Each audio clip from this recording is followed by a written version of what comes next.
Naku po ay napaka-advanced naman talaga mag-isip na itong mga netizen. Ito po ay kumakalat ngayon sa social media, itong post na ito ng isang netizen. Ito daw yung posibleng maging kulungan na itong dalawang ito, ni Duterte at ni Bato. Dito sa picture na ito, tignan nyo.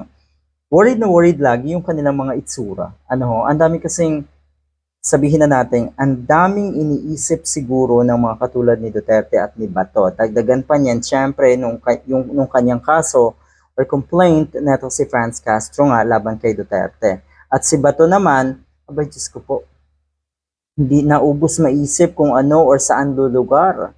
Okay? Pagdating sa usapin nga ng ICC. Probe dito sa atin. Hindi na talaga malaman kung ano yung posibleng stand or ano yung stand netong si Bato de la Rosa. Pero tingnan natin, ito daw yung magiging future trip o Bato and Digong in The Hague, the Netherlands. Yan. Ay, abay, ang ganda naman ng kulungan natong dalawang ito. Kung magkataon, 'di ba? So, ibig sabihin, hayahay pa. Magiging hayahay pa rin daw itong si Bato de la Rosa at si Digong. 'Di ba? Sa mga oras na ito, sa tingin ko talaga ay kabado na ang mga katulad ni Bato. Si Digong naman, yung feeling chill pero napakaraming rason para hindi makapunta sa hearing sa Quezon City Prosecutor's Office. Second time na pero hindi pa rin sumisipot etong si Digong at kung ano-anong rason at alibay ang ginagawa.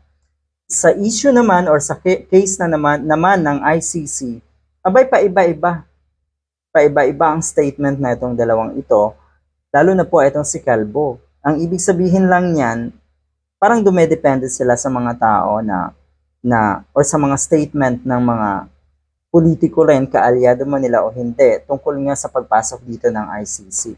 Katulad ng statement na itong si Amy Marcos. Pagkatapos ng statement na yon ay mukhang naiba na naman ang tono ni Bato na kuno ay hindi siya pahuhuli ng buhay, na kuno ay hindi siya papayag at lalaban daw siya. The ICC Detention Center has a gorgeous facade, comfy bedrooms, recreation room, medical facility, library, and gym. Yun lang. Pag naandyan na itong dalawang ito, komportable man ang buhay nila dyan, ang kanilang pwesto, abay, limitado ang galaw. Abay, ibig sabihin, wala nang chance na mag-travel. Anyway, sa mga panahon ngayon, hindi na naman masyadong nagta-travel atong si Bato, lalo na po sa mga bansa na may kinalaman or may connection pa ang ICC dahil posible talagang maaresto itong si Calvo. Good luck sa inyong dalawa.